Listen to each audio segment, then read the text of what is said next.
So yesterday I had the opportunity to do some thrifting and rock hounding, and today we're going to take those finds and we're going to turn them into flint and steel fire kits.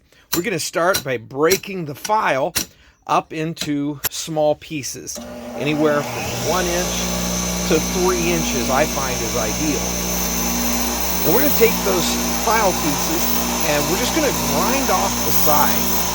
Now, I want to be careful not to overheat the steel because we don't want to lose our hardness. Otherwise, it won't throw a spark well for us. So we're just going to grind a little at a time, and then we're going to quench that. I've got a cup of water sitting nearby. We're just going to keep it cool. I want to take off all of the sharp edges that if I was to strike my knuckles or to hit my knuckles with it while I'm throwing sparks, it could injure me. So we're going to grind all of these pieces down. I've got enough out of a 10-inch file to make several.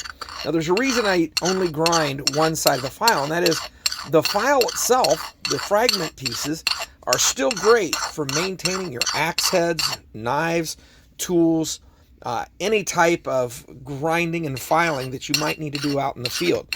So this fire steel is going to serve more than one purpose, and that's always in my advantage.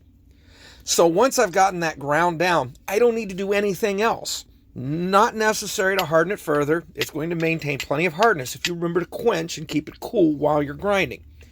Next, I'm going to take that and I'm just going to try it with a number of different pieces of flint, agate, and chert that I found on our rock hounding trip yesterday.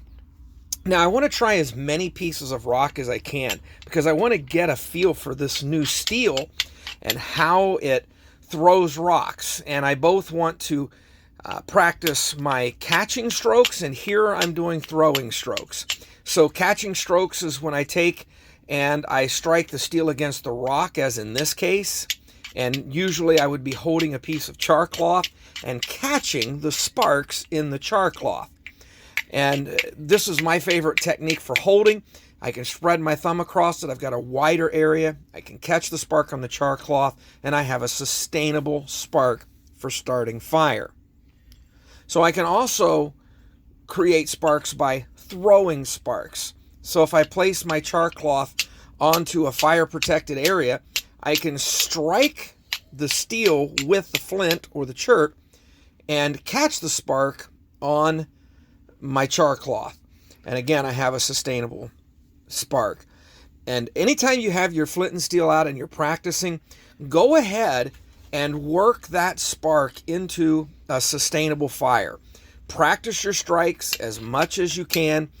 When you do this a lot and you're not under pressure to start a fire, you develop muscle memory and the skills to do it when you're under pressure.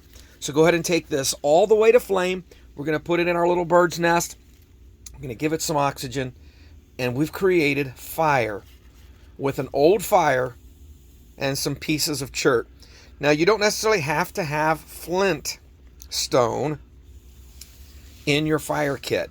Any rock that is of a hardness higher than the steel will create sparks when thrown against that steel.